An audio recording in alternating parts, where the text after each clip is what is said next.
guys, my name is Roshaan and I'm from class 9B and I'm studying in Time International School. And the topic I'm going to talk about today is the variety of life. The objectives of the unit. To know that organisms can be classified into groups by the features that they share. To appreciate why classification is necessary. To understand that the key of use of key. To be able to name the five kingdoms and describe their distinguishing characteristics, to know why a binomial system of nomenclature is valuable. The need of classify living things because of different characteristics. Different organisms have different characteristics. The second point is to put organisms in categories so you don't get confused. And the last one is it is impossible to study the organisms without classifying them. The examples of classification is one of them is conservation. The meaning of conservation is need to be able to identify different organisms in habitats which are being managed, and they need to control which organisms are used in breeding programs. The second one is understanding evolutionary of relationships. Organisms which have many of the same features are normally descended from common ancestors. The more features shared by different organisms, the more recently they separated from one another during evolution. The next one is classification key. Taxonomies. Taxonomies is a people who study classification. Okay. Taxonomies places organisms into groups by asking questions about their characteristics. A series of questions like this is called classification key. Classification key are a series of questions. The example of questions are: does the organism photosynthesis? Does the organism contain many cells? Those are two examples of classification keys, the questions. The characteristics of living organisms used to make classification keys have traditionally been based on morphology and anatomy. What does morphology means? Morphology means the shape. Anatomy means the structure of organisms. Because this was what the scientists could easily observe and measure. These are the ways of classify organism. On your left, that way is called the dichotomous key. But now what we're learning is on the right. It's saying on the right is yes or no.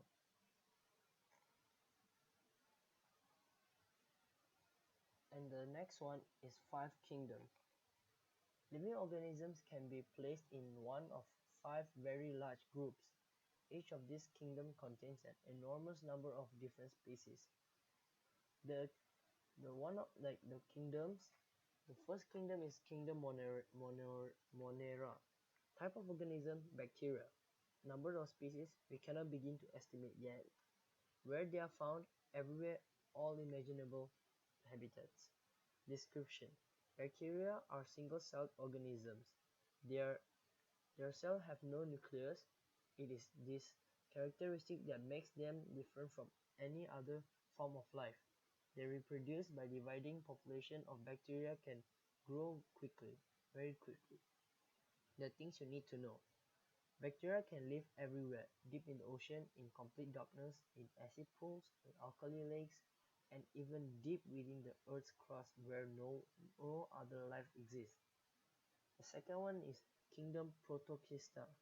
Type of organism: protists, including single-celled algae, fly molds, and amphibia. Numbers of species: tens of thousands, but probably many more. Where they are found: almost everywhere, in the sea, in the freshwater, and on land.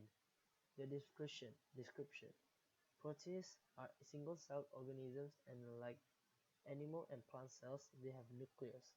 There are many different types of protists, some that act like plants and make their own food, and some that are more like animals or fungal cells.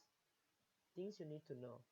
Some protists causes disease. One protist called Plasmodium causes malaria, a disease that causes thousands of deaths each year.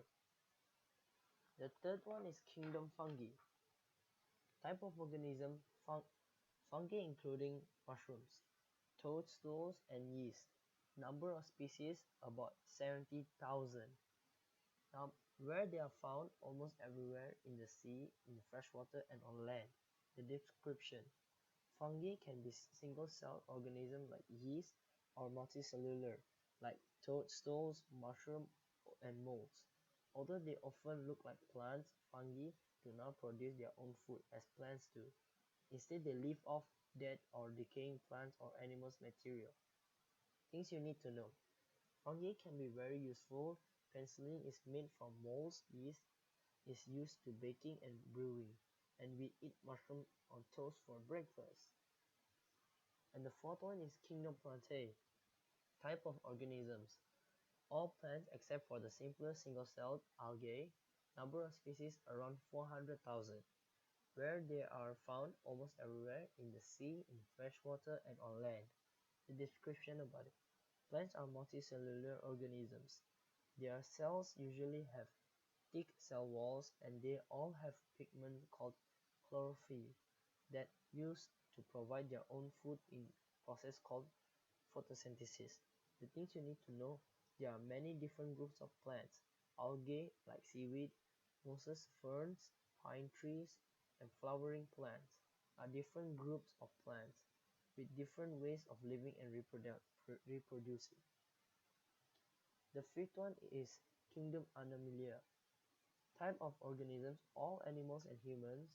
Number of species, 1,500,000, but this is only a rough guess. Where they are found, almost everywhere, in the sea, in freshwater, and on land. The description. Animals are multicellular organisms. Their cells have no cell walls and they do not produce their own food, as plants do. And the things you need to know is there are many different groups of animals all living in different ways. Sponges, corals, worms, insects, crabs, snails, starfish, birds, mammals, reptiles, fish, and amphibians are all animals. Viruses. The group viruses is not able to find a place in the five kingdoms. When the five kingdom system of classification was devised, no one was able to find a place for the group of organisms called the viruses. This is because viruses do not show the typical features of living things: respiration, nutrition, and reproduction. For example, unless they are inside the cell of another living organism. In other words, all viruses are parasites and therefore cause harm to their host. They aren't living organisms, they can only live when they are in a host cell. Most viruses causes disease. This is a great variation in the structure of viruses, but they all have certain common features. The structure of a typical virus is shown below. This is the picture of a virus, and the genetic material may be DNA or RNA, but always a single strand. This is the DNA and RNA or RNA. And protein code. The protein code is this one. And the spikes are the ones which looks like mushroom outside of the layer. A typical virus has genetic material and a protein code but cannot carry out its life process. It has no cytoplasm. Most viruses causes disease. They may infect humans, domestic animals, or plants. It is important not to confuse viruses with bacteria. The structure of bacteria and their importance to humans are described on page 244. You can check that out if you're having the book Complete Biology for Cambridge IGCSE, the third edition. Thank you for watching my video and I hope everyone loves biology. Thank you.